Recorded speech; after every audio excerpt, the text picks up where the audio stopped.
welcome to the podcast. Thanks, Jeremy. Thanks for having me. Varying the constant, the Coalesce Coalesce Fitness Solutions, Fitness Solutions podcast. Mm-hmm. I like the Coalesce constant. That's pretty cool. Varying the constant. Yes. Yes. Mm-hmm. It's my, it was sort of my thing that I started doing on my own and then stopped doing. And now I'm trying to do it again, but with other people. Because when I'm talking to myself, like I have like no flow. It's no like stream of It's consciousness. hard to do that on your own. Yeah, like it doesn't matter what I'm trying to talk about. I like can't talk about it. You have to have like that pause and the break between someone else saying something so that it kind of keeps you on track with your flow. Yeah, like it keeps the conversation moving. Mm-hmm. I start like talking about, it doesn't matter what I'm talking about. If I'm talking to myself, it goes nowhere. Although typically talking to myself just goes in circles. You know, I have really good conversations with myself. Like out loud? Yeah. Yeah. Yeah. Yeah. If I'm not recording something, what happens is I start to record something and all I'll think about is like who's potentially going to listen to it. Right. And like what they're going to think. And it's usually probably I'm thinking about someone who will never actually listen to anything I ever record. Right. But I'll get all like flustered by it. Well, you know, the good thing with that is that you can keep repeating things until you get it right. And so it's a lot like practicing. Yeah. You know. So rehearsing. Right. You're Yeah. rehearsing Well, your you know how I speech. feel about rehearsing. You know, I'm like, I like want to like wing it. You're very spontaneous. Yeah. That's for sure. I have like, That's what I've noticed about you. I can like blurt out a good idea, but I will never perfect it. You know? Well, that's the whole. I'm getting better at like dialing it in and going through edits and stuff like that, and I think it's starting to improve. But you know, like that's actually we might as well start talking about that because we were talking. Anyone who doesn't know you, this is Deana D. Hi. Singer extraordinaire, Emerald Rising, Bad Animals, all over the place. Bad Animals is a heart tribute band. Emerald Rising is your original music. Mm-hmm. That's So, right. Rock and roll. Outside of like that, you're also a full-time doctoral student. Yes. And I can't even believe I decided to do that. Mom. But I'm a mom. Yeah. Yep. So like a full schedule. Yes. Pretty full, right? You're all over the place. I'm jacked. And we're talking about, and you're like, for you, it's a schedule that is like very outside of a normative schedule. You're up till 2 or 3 a.m. Yeah, pretty much every night. Like I have most people, I guess, what's like their rhythm? Most people are up Circadian for like rhythm. 12 hours, maybe 14 hours. Like 16 hours. Yeah. Yeah. 6 a.m. So to 10 p.m. kind of I'm thing. more like 20, you know. Yeah.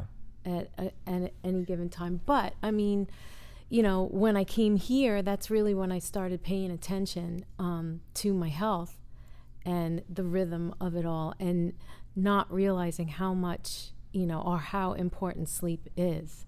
So I try to get a good 8 hours sleep. Right. So, but you're doing rehearsals for your bands. You're up until what, like 2 or 3 sometimes during the week, and then coming in here to train early in the morning and then going to school in Stony Brook. Yeah. And you're not exactly taking like light material. No, it's kind of hardcore science. Yeah. What is it? Dental hygienist research? Well, I am a dental hygienist, but I am doing a degree in oral biology and pathology. So I basically, on the cellular level, My brain just melted. On a cellular level? On a cellular level, I study, you know, diseases of the mouth and how to get it back to health. What a nightmare. I like it. I'm sure there's a lot to it. Being a singer, I have like this obsession. Mm-hmm. I have this obsession with the mouth. And I just wanted to learn everything about it because your teeth have a lot to do with the production of your sound, as well as the muscles and your tongue and of your face. And it's, you know, it just really kind of sparked that interest. So that's why I made. And that's what got you into pursuing being a dental hygienist. And plus, you know, music is like a feast or famine business. So I wanted something a little bit more, as I got older, a little more stability and income, right. you know, but I also wanted to make, pretty decent money. So that's the whole reason why I've been going crazy, staying up all these crazy hours and trying to jam it all in there, because, to me, nothing's ever permanent. We all like move through transitions and phases in our lives, and, doing a doctorate degree or a master's or whatever you decide to do in further education is temporary. It'll end soon, as Caitlin found that out. Yeah. One day it just ends and you're done, and you just move on to the next thing. But music is always something. And for a singer, and I think for a drummer, well, really everybody, any instrument that you play, but mostly singers, it's real physical. So until I started coming here and really paying attention to how much better just walking could be when you're in shape. And when you're paying attention to like posture and how your Yes. body actually positions, like you had said that you got a dental hygienist. Is my reverb on? I'm pretty sure I don't have it on. I don't know, but your voice sounds real smooth. But yeah, so just stick with it. Yeah. Just go with it. Just roll with it. All right. Yeah. Well, I spend a lot of time doing this, but usually I'm going like this. So it's sort of like my I don't know if it's a hip hop voice or whatever you want to call it, because I don't really. You're a man of many voices. I like to call myself a crooner. Like I'm like a modern day, like Tom Jones, like for manic depressives. I love it. That's my you musical invented your career. whole new genre. Yes. Yeah. Exactly. So you were talking about the mouth and the muscles of the face, and Yes. now as you started to get into like actually training and like doing conditioning and core work and understanding positioning of the body, do you like think about that stuff now when you're on stage or when you're at rehearsal? No, not anymore. And I think because it like everything is working in concert now, where prior to getting in shape, I would go and do gigs and sing, and it would take me 2 days to recover from a gig. I'd be sore, the back of my neck from headbanging and stuff. And The good old days. yeah. But it's something where my entire body is just so conditioned that when I'm up there, there's so much more freedom. It's effortless now. So I don't think about it. I don't. So you talked about recovering from shows, and you also go on tour a lot, or you're starting to tour more, Yeah. or you're going on. Well, since the gates opened from COVID. Right. Yeah. But so like now you're getting out on weekend tours and week-long stuff. we You're go getting away ready a for lot. some stuff during the summer. And what do you think is different? But you've toured before. Yeah. And like, what's that like, the demand on your body and your brain when you're out on the road for a couple of weeks or whatever it is, and you're not sleeping in your own bed, you're not eating your own food? Like, how do you feel like just everything that leading up to that, being, getting enough sleep and exercising and like taking care of your recovery for your body and your training, like how do you think that affects the way you feel on the road and how quickly you recover getting back? Well, the recovery time is pretty quick. It's not like it took me like 2 days, in the old days. But, when you're on the road, it's very taxing because you're not in your own bed, and you have to pay attention to, oh, all right, we're hungry now, so the only thing to eat on the road is fast food. Right. It's like there's no avoiding it. And so you really have to be careful. And I think diet has so much to do with your recovery.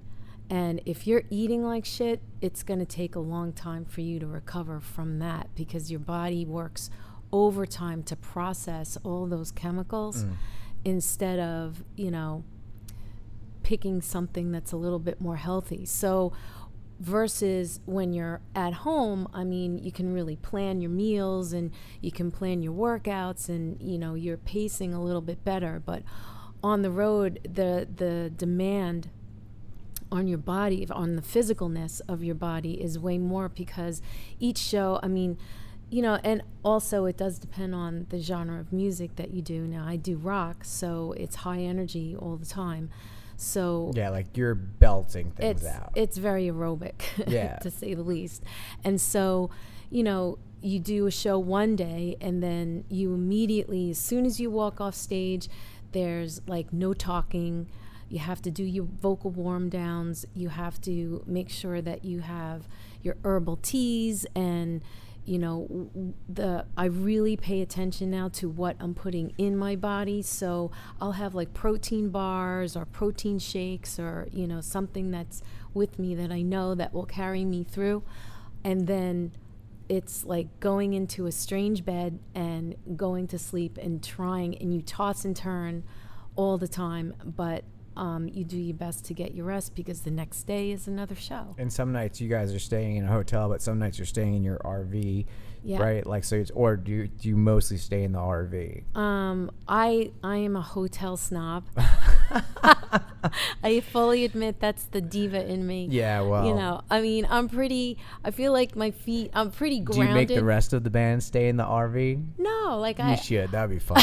That's some real that would be a real diva No, move. I can't do that. They're too good. They're too good to me. Like it's like sending them to bed with no supper or something. Like, stay in the RV. Yeah, no seconds on dessert.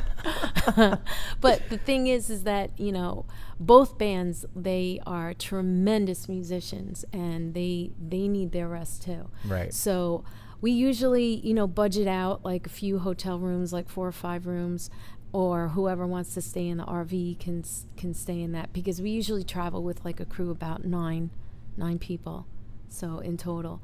So it's a lot. Because you have like we have guitar techs and roadies, stuff. Yeah.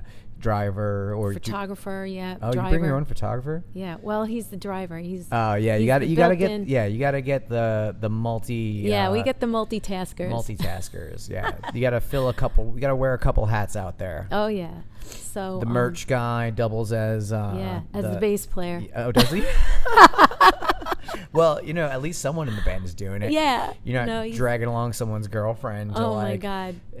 Watch the merch table. Well, you know, the thing about it is like it's like Warped Tour 2001. A lot of people a lot of people view like you know, when you're doing all these gigs, you know, all the boyfriends and the husbands and the wives are on the road, and you know, our management does not tolerate spouses or girlfriends, you know, like it's because it's like, there will be no distractions. Yeah, they don't want any distractions. So like when we hit the road and we are going to a gig, I mean, the first thing we have to do is obviously load in. We have to meet all the what we call the front of house people that run all the sound and lights for the venues, and you know, it's like business meetings. Mm-hmm. So and the way that the management looks at it is, you know, if you're a doctor or a lawyer, are you going to bring your wife and you go, hi, this is my patient, mm-hmm. you know, and like you don't bring your spouses to work, so why would you do it here? Because it has that connotation of, you know, party. It's right. A gig. It's, you know, but it's work. It's a job. Right. It's definitely a job. A lot of people don't look at it that way, and I guess it depends on, you know, the level that you're playing at. So we do some pretty, you know, upper level venues, you know, and so. But you're at theaters that are expecting professionalism. They don't want their green room getting tossed up with you know, champagne and stuff. Like, like no throwing of the TVs. Right, you know, we got all these stupid rules. So do they actually put that in a contract? Like some of them will definitely no throwing of the TVs, no jumping on the furniture. There'll be some random weird thing like do not hang your head on the do not hang your coat on the moose ears. Yeah. What do they call antlers? Antlers. There you go. You can tell how much hunting I do. So also you're a marksman, right? I am an enthusiast. Competitive marksman. Competitive, yes. So that's another thing that I do. Yeah. So when did that start? That started, I want to say, a couple of years ago. I've always been fascinated with guns, and it was through my cousin where she got into it too, and we decided to join all these local Long Island women's clubs, because I just wanted to further my education on that. And through that, you meet a lot of people that are into all different kinds of competitive shooting. Some of them are long distance. Like I like, going around hitting the targets. It's called steel, knockdown steel. And they have all these crazy looking targets. Some of them twirl, and you got to hit the targets as it's going around. Right. Like a carnival thing. Yeah, and so to me, it's like it's a carnival for real bullets. Right. Yo, that's definitely a name for a band. Right. Please welcome to the stage, Carnival for Real Bullets. Yeah. So. And I do that as much as I possibly mostly. Do can. you do mostly pistols or rifle type Rifle stuff? right now. You have to apply in New York. It's such a pain in the neck. Whether you live in Nassau County or in the city or in Suffolk County, it takes forever to get your pistol license. And so I'm currently going on 2 years of waiting. I just got through like all the barrage of paperwork, and you have to have people vouch for your character, and it's very scrutinized, obviously, because you're going to be carrying around a concealed pistol. In like Arkansas, though, you can walk into you Walmart. Walk in, you can, I think even armed. in South Carolina has some pretty lean gun laws. Yeah, it's not very far south of here where the gun laws changed. Yeah. I'm going to Texas on Friday, and my dad wants to bring us shooting. I've never even shot a gun. I've been to a firing range like once, and I was in Las Vegas with some friends, and I didn't shoot the guns. I just don't like them. I don't know. Like I'll probably shoot one this time, but I just really don't love them. I'm kind of terrified of them, actually. Once you I was too, and once I kind of got over the fear of oh my gosh, because I had this fear of whenever I pulled the trigger, the gun was going to blow up in my face. Somehow, flip back at you. Yeah, that's the kind of thing I would envision. Like these are things that spin on my finger. Yeah, it's the kind of thing that goes through your mind when you're not educated about it. And so I started off with a rifle that is a .22 caliber, and that could be a rocket launcher for all I know. No, it's a .22 caliber. It's like it's the rifle, equivalent of, to me, like a pellet gun or like airsoft, and there's really no kickback that much. And so I started doing that and just going to the range and kind of firing that. And I was like, wow, this is pretty cool. I like that. And then my cousin had a 9mm rifle. And I tried that, and that was a little bit more beefier with the kickback, but there was something that was so cool. And that was the day that I was like, you know what? I want to get into competing and doing that. And that's really, and it's, everybody's own taste, but I still really haven't shot a pistol because you can't technically really hold one in the state of New York without having a license. So the next thing I'm working on is shotguns. So I definitely want to give that a try. Do they have like marksman competitions for shotguns? Yeah, they have skeet shooting out in Yaphank. Hold on, I just want to check this. Yeah. Make sure the battery doesn't die on this camera in particular. Oh. 65. So we're. You got some juice. Yeah, no, we're good because we were 20 minutes in. It was at 100, so that means we got at least, by my estimate, another 20 minutes. Yeah. So we were talking about skeet shooting. Yeah, so there's shotguns. Skeet shooting, and there's different gauges. There's a 12 and I'm supposed to know this. So were you into this kind of like physical stuff before joining the gym? No, and so that's like really where all of this ties in because, I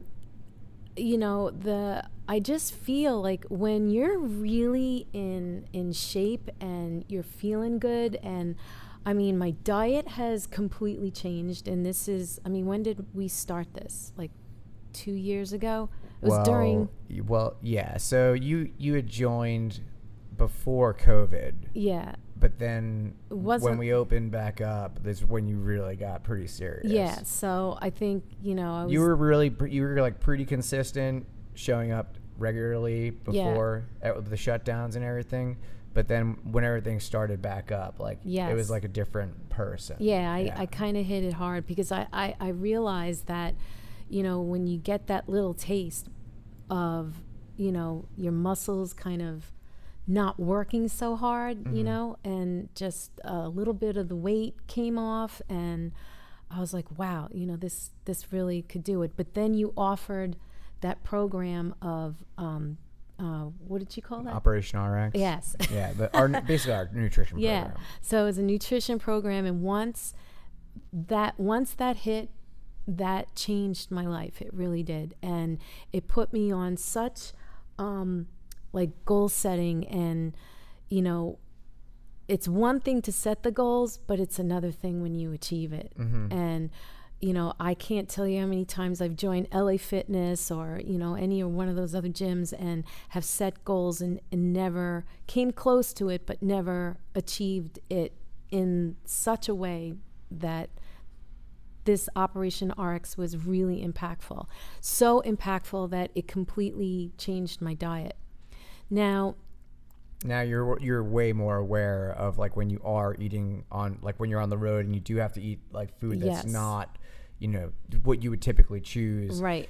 Like you feel that way more now. So, and especially like if one of the, kind of the things that I've done is everybody's stopping because, there's Wendy's, Burger King, and other Taco Bell, whatever. Right. So I try to pick the best choices out of that. So I'll get like a grilled chicken sandwich, and I won't eat the bread, and I'll eat the lettuce and the tomato, and have a little bit of the mayo or whatever it is. But it's just all about really paying attention to what is going in my mouth. Right. And so similar to vacation for what most people are experiencing, but even on vacation though, there's still, most of the time people are going to like some kind of populated area where they're in that city or whatever. Like when you're on tour, you're between cities, you're finding meals as you're traveling, an 8-hour drive to the next city or whatever you're doing, and there's nothing out there. You're not there. You're between like,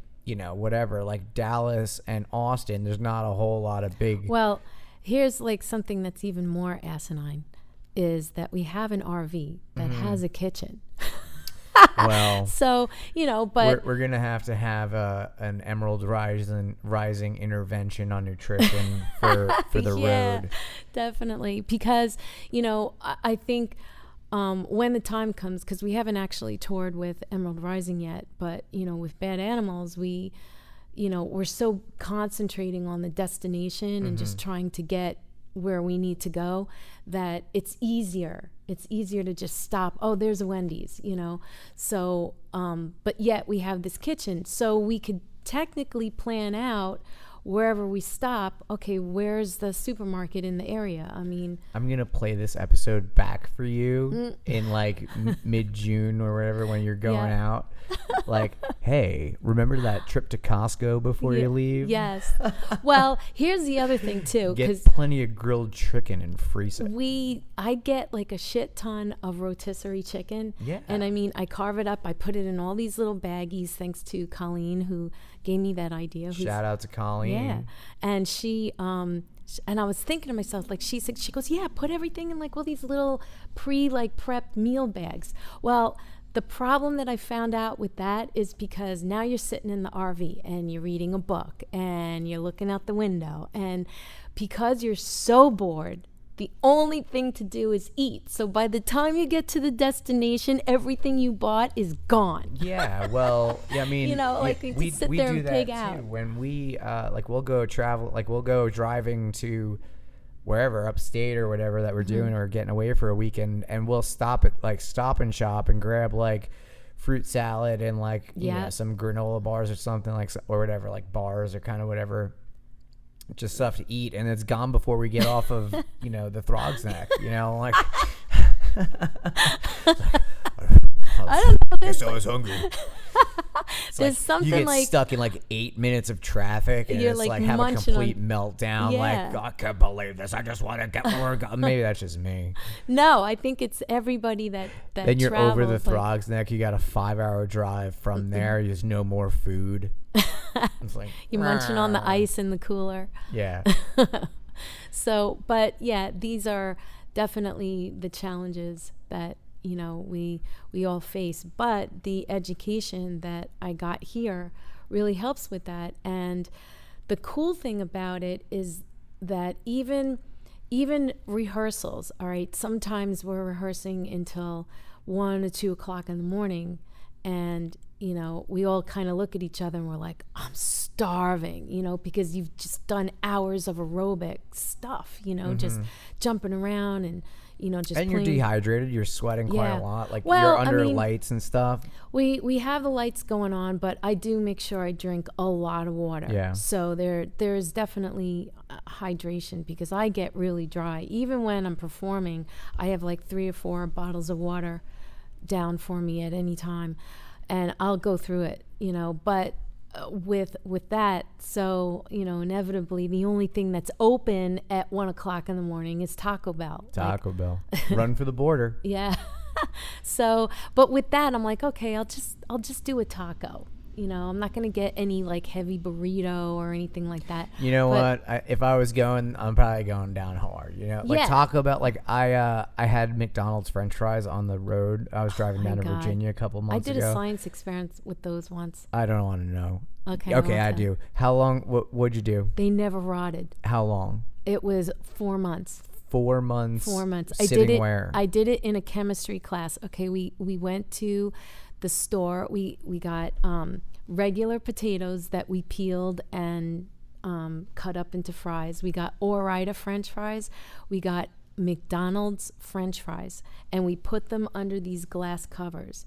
And of course, the real potatoes got this black fuzzy thing all over it and kind of disintegrated and turned to ash by the end of the 4 months. And the Ore-Idas kind of did the same thing, but much later. The McDonald's French fries looked like you They just came bought out of them. 4 months later. Well, Like, preservatives are. I mean, they were hard as a rock. Right. Like you couldn't peel them apart anymore. Like we just They kept just them in the clumped, box.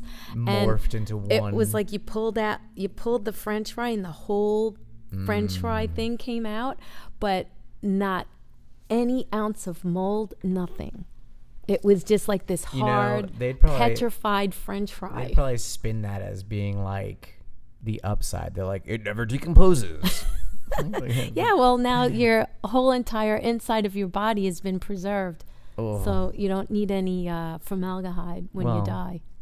And then people will wonder why they've got like, Cancer. well, yeah, I mean, yeah, or even just like irritable bowel syndrome. You know, Yes. like eating like fast food all the time, and we're just constantly on the run. Like, like Right. even at like we've talked about, like necessity happens. Like you get stuck somewhere, you want to eat, or you need to eat, and that's your only choice.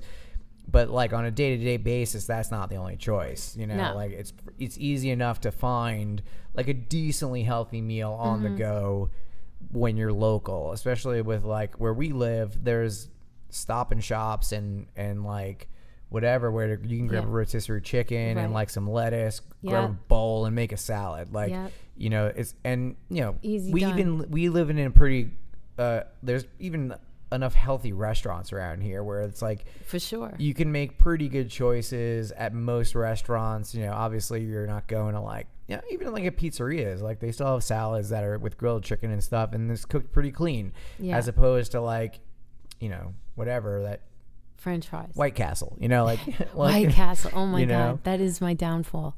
that's your Achilles heel of fast food. That is, like I feel that every once in a while, yeah, it's great to diet, and you know what? If I'm gonna go, I'm gonna go, and so I'll have like one time we call them in the band, we call them food orgies, and we literally, me and my guitar bring the player. crave case. Listen to this story. Me and my guitar player, we started out with an Impossible Whopper, then we went to Taco Bell, and then we went to White Castle. Why wouldn't you get the real Whopper?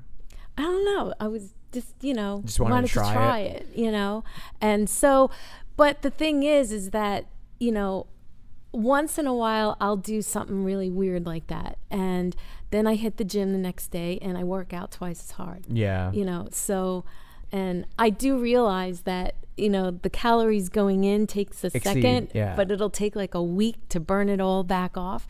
But that's just, that's life. I mean, and that's sort of the goal, is to find that balance between like unless you have like very high end goals where it's like a very low body fat percentage or very high performance, for us who are just trying to have fun, work out, look good, feel good, be confident, like there needs to be a balance between eating for nutritional, like, we want to have the energy to do the things we need to do, and food supports that. But like the weekend comes, or the holidays come, or summer comes, you're at birthday parties, holiday parties, whatever the case is, like you want to have some ice cream You cake. want to be able to like splurge every now and then, and I think that's important. And going back to like the hardcore dieting and stuff, for those goals, like definitely when I know that I have a video coming up, that's when I buckle down. You have a show coming up now, right? May 10th is a big Emerald May 10th Rising is a show. Big show. So, and right now I'm back on my diet, and I am not doing any fast food. Everything is organic and pure. I'm doing a lot of veg, more so than anything else, some protein. And that also helps with your vocal cords recovering from your rehersals and all that kind of stuff too. Everything. As well as having all these, you're still in school, like you're still in semester right now. Yeah. When are you officially done with that? In May. Okay, so May's 18th. A big month. It is. It's gonna be a lot of stuff going on. Yeah. So but that's really the whole thing. What I was talking about earlier is the education of it all. It's, you don't have to, put yourself in like this constant demand of, oh my God, I ate a piece of chocolate, and you have to have like the give and take of it all, so you keep your sanity, and I am the first one to tell, I dropped 30 pounds, like in total, actually 29, but, or was it 28? Somewhere in there. So, but it was enough to really make a difference. And now for this gig coming up, I have a goal. I want to, lose 6 more pounds, and, or maybe a half an inch off the waist, whatever comes off first.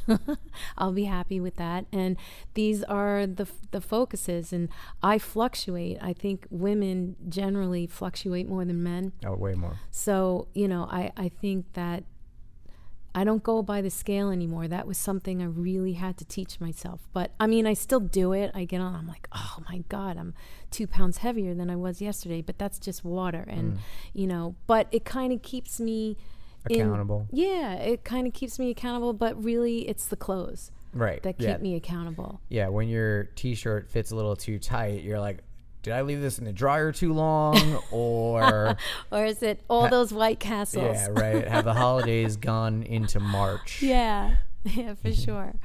So, but it definitely helps to kind of keep it all in perspective. And listen, at the end of the day, it's life. Yeah. So, and some people are just way more active than others, and so. And I think that's the thing that most of us are striving for at this point, or that people that we work with here are, that longevity, like trying to be able to like do a lot of stuff for a really long time, you know, and being able to do it energetically and enthusiastically to whatever level we're capable of, like trying to show up at like your goals as a musician are ambitious. Your like goals as a student are ambitious, and like so seeing your goals as for your fitness to be part of that, it's sort of like that, like you realize that your health, your wellness, your mental clarity, your energy levels going into rehearsals, going into classes, going into like all the stuff you have to do with the kids and with family stuff, it all kind of like is supported with like a little enough exercise and eating healthy, and then still being able to have those weekends or whatever, going to parties and stuff that you're doing where you're going to eat what you want, but the nutrition supports all of that stuff.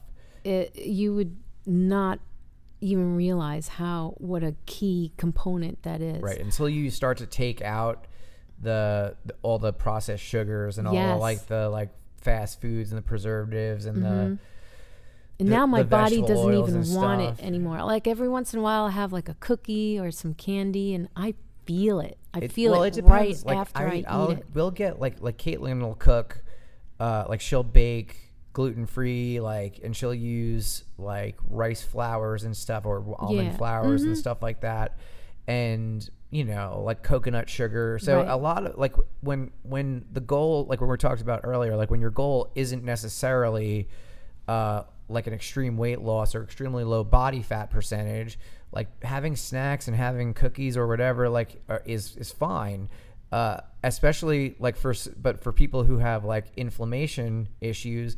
And most people probably do on some level and just don't realize it, because most of what the food they eat, until you start taking out like some gluten and some dairy and like whatever for a while, and then reintroducing it and realizing like, oh, I feel like crap. My energy level sucks. All I want to do is sleep. That made a big difference. I didn't realize how much, like, I was a cheese eater. I love dairy. I had half and half in my coffee every morning.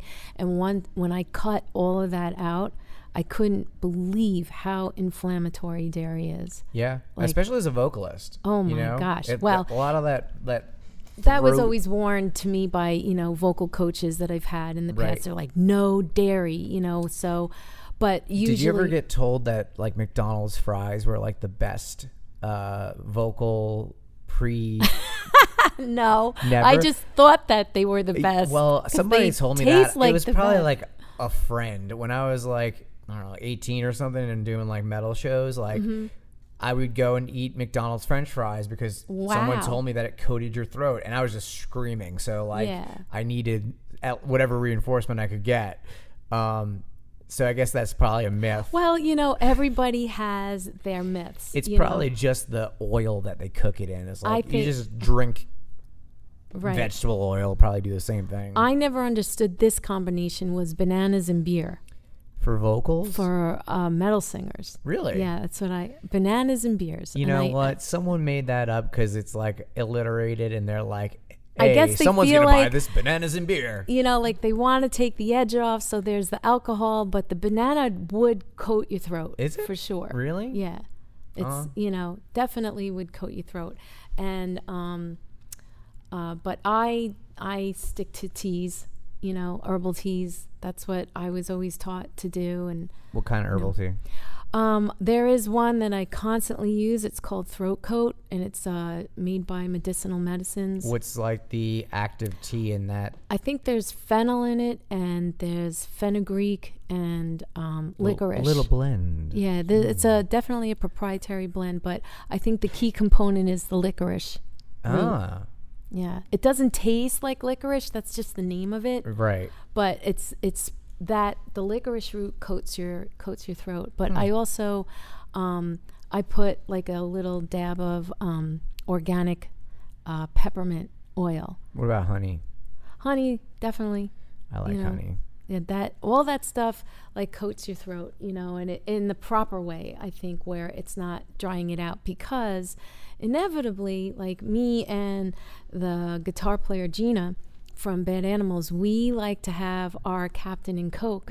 We usually share one drink before we hit the stage because, the Captain takes the edge off. I'm now into Kraken, so I literally thought that you were just gonna say I'm into crack, and I was like, "What the hell just happened?" Whoa, this took a turn for the worse. I quit crack and got back on Kraken. I went from the Captain Morgan guy standing on the barrel, the sexy pirate dude, right? And now I'm all into the sea monsters. Okay, it's the name of another dark rum that's called Kraken, and it's real dark sweet. Rum. It's really good. That's my vice. Maybe it wasn't Captain and Coke. It might have been Captain and Coke. When in 2006, I was in a battle of the bands in Dallas. Oh wow! And the rapper who won it, his name was GOAT, which stood for Greatest of All Time. I don't think he ever got out of Deep Ellum. And but he did a song about his love for Captain and Cokes. Yes. And they won. We came in second, so I don't like Captain and Cokes. Oh. Well, that's a good reason. I can understand that. So I'm happy that you drink Kraken now. Yeah. I'm on the Kraken. Get off the Captain into the Kraken. Yeah. So, but you know, like all these little remedies that people come up with, it's alcohol, bottom line, is the worst thing for a singer to drink. Right. Especially performing. Or so it's like the worst thing to best do. Thing. Well, it's the best thing as far as feeling good, right. but it's not the greatest thing for your vocal cords because alcohol dries it out. So all that tell tea that to and Sid everything. Vicious. Yeah, that's true. But, you know, listen, we're all rock and rollers. We all, you know, I'm just boring. pour it on. No, you're I'm not. boring. Oh, my gosh. This guy entertains me every time I come to this gym. He's always singing to me. He's got a new song he's recorded, and it's all different genres. You're just amazingly talented. Yeah, or amazingly psychotic. It's hard to tell. Yeah, but that's like, that goes hand in hand. Yeah, you it's don't a little realize bit, the benefit. There's a little bit of that crazy in every genius, I guess. Yes. I guess that means I'm referring to myself as a genius at this point in this conversation. Yeah. I take it back. Jeremy that's the not genius. humble. People don't like, if you're like not modest, it's like. But I can call you Jeremy the genius. Ah, thank because you. I think he's genius. Well, I appreciate it. Yeah. I do. So it's product knowledge. It's not conceit. Okay. All right. There And you that's go. not even the best thing I do. Well, he did this punk song for me that I'm absolutely in love with, and Yeah. I want to record it.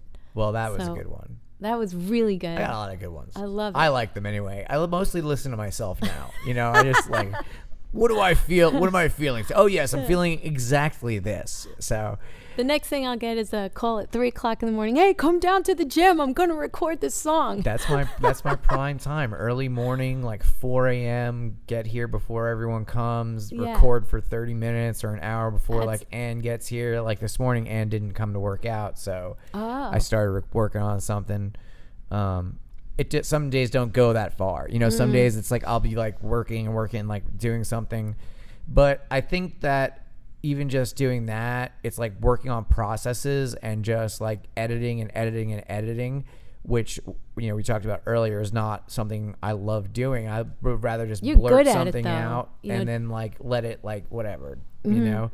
So even when it comes to like writing for content for the gym so that people know what's going on, what we're putting Right. out on the social Right. media stuff, like It's all good stuff. yeah, but like it's like stuff that like I don't, and I've never been good at like sitting down and just like rereading, you know, and so having to do it now or working on doing it more, kind of obviously there's like anything else, you start to practice it. Yeah. But yeah, so one of those things that I think a lot about now is like doing like, you know, doing things for the sake of the experience of doing it. Like what are Right. those things that like I've always wanted to do or haven't done in a long time that like I want to be able to do? Like I always was in a band or sang or whatever, and then, you know, trying to find people to work with at like 41 is like, I know you're like, oh well, you can find people, but you're actually good, so people want to work with you. Like I'm just like an idiot with a microphone. Like There's a lot of musicians out there, more than you know. I just don't like most people in general, you know. Well, like, and it's hard to that's- get along with It more is. than one person. It is. In like bands are like the hardest thing. They are the hardest thing, and You have to be like, I can totally relate to what well, you're you're saying. a diplomat. Like you're a good manager of people. Well, here's the thing. That took years of practice, Yeah. you know, and it was really tough. I mean, there were definitely some bands that I was in that I was convinced I hated humans, you know, and I was like, what am I doing, you know? And fortunately, I mean, all right, so Bad Animals and Emerald Rising is really the same band minus 2 people. right. So I have just been really fortunate that putting these bands together, I really took my time and was extra selective on the type of musicians that I wanted and to work with. that, you know, were just going to be cool. You know, we all had like the same focus and goals. And it turns out that here we are 3-4 years later, you know, these people are my family. And so that's a very rare thing that happens, and I'm so thankful and appreciative of it, but I think that's really what it takes. It's the time to really select the people that you know you're going to have chemistry with. And so that's the hardest part. But once you get those people all lined up in your band and you start working and you start, you know, seeing things materialize, it's like this whole, you know, like the sun comes out, right, and you're like jamming and you're doing what you wanted to do. And the longevity just naturally happens. Like people, we all want to stay together. So we all hang out now, you know, we're all like best buds and we all go out and do things. And, you know, we do like extracurricular things when it comes to the holidays. And, you know, they're definitely like all my brothers and sister. Shout out to Gina. Yeah. So yeah, I could definitely identify with like our coaching staff here, and knowing like the type of coaches that we're looking for, or I'm looking for, the type of people I want to work with, the type of people who are like-minded, like knowing that, like, you know, we have like Phil and Nicole and Josh and Caitlin and Devin, and they all have their own unique abilities. They all have their own talents. All amazing. And just knowing like who to give what to, as far as like a personal training session with someone, like what type of personality is going to like work best with who. And like also like knowing that like we're all kind of like, we all have like similar backgrounds, but they're different enough. And I think that probably like it's similar with being in a band and working with people there. Like you kind of know with age, with experience, what you like doing, what you don't like doing, the type of goal that you're trying to create, like the kind of environment you're trying to create, the type of vibe that you're trying to create with a song, or just, you know, a place or an environment. Yep. And do you think that's true, that it just comes with time and knowing more about what you want that makes it easier to work with the people that you work with? Yeah, I mean, because you have to walk into a particular situation knowing what your focus is. And once you have that, you know, that's where it makes it easier to pick those like-minded people. And I never get hung up on age either, because I find some 20-year-olds that are, you know, they're more mature than I am. And so, you know, it's a rare thing. I identify. Yeah. Like, so, you know, so being 40 years old and 41, and, you know, I would not let that stop you from. I write some adolescent music. That's all I do is adolescent, and I'm way older than you. Yeah, but it's sophisticated though. Like you do, like you're a sophisticated vocalist. You're like and your band is extremely advanced musicians, and like that stuff transcends everything. You know, like if you're sophisticated, you're writing like smart lyrics, you're like, your melodies are incredible, like the harmonies, like all of the guitar work is like out of this world, and your drummer and bass player are exceptional musicians. So, you know, we're obviously, there's like, when we're talking about like perception of, and this goes true for like anything with self-perception and self-image, like when you're thinking about like, oh, well, I'm too old to do that, or I'm too whatever to do whatever, like, you know, and at some point, like I'll like put together a number of recordings and be like, screw it, let the world hear this. Maybe they'll pay attention, maybe they won't. I'll post it to my Facebook and call it a day. But you know, when you're thinking about like what you think about yourself and the stories that we tell ourselves and the kind of stuff that we let get in the way of, you know, there's a quote that I love that says like, what would you do if you knew you could not fail? You know, and doubt kills more dreams than failure ever will. Well said. And like all those little, I wish I wrote it, but if, you know, it's all those little dumb things that get in the way of like whatever, like, I don't know, the self-imposed obstacles, right? Like whether it be like a physical thing of like, I can't do that. Like, you know, like I just started doing jujitsu a little while ago and spent my whole life thinking like, I can't fight. It's not worth doing. Like, not that like I would like, if anything, it's taught me like stay out of fights, you know. But or really to protect yourself. I mean, right? But you know all the but fundamentals. The thing that, like, I'm sure. Well, yeah, but you look around the room and you go, you don't know what these guys know just by looking at them. You know, Joe Rogan says it all the time. He's a famous podcaster. We talked about him briefly earlier. You know, you don't know what someone knows just by looking at them. Right. And like they could be a black belt in multiple martial arts. They could be a law enforcement agent. They could have a military background. They could have weapons on them. And obviously that's like an obvious thing, but you know, like you get cut off in traffic or something, and you're raging, like whatever, like you lose your temper. Maybe it was a close call. You don't know by looking at that person not to mouth off. Obviously, it's good human behavior to not mouth off, but sometimes you lose your temper. And I'm sure, like, you know, we've all chased someone on the LIE, shaking our fist at them, you know, like, and then, or you've been chased and you're like, you know, that's obviously more terrifying because someone else is the aggressor. So like you're automatically like, oh, I'm going to stay away from this guy. But anyway, what did I just start on? Oh, self-image we were talking about, right? Yeah, those self-imposed I think, fences. Well, the thing is that, you know, when you look at examples like Emerald Rising, you met me at the end product. Right. You didn't see all that time that had gone through of the blowing notes and, you know, just the rehearsals, that all the practice that it takes to get to that level, like, you know. So we start all at some point. It died? Yeah. Wow, that was quick. No. Is it still rolling?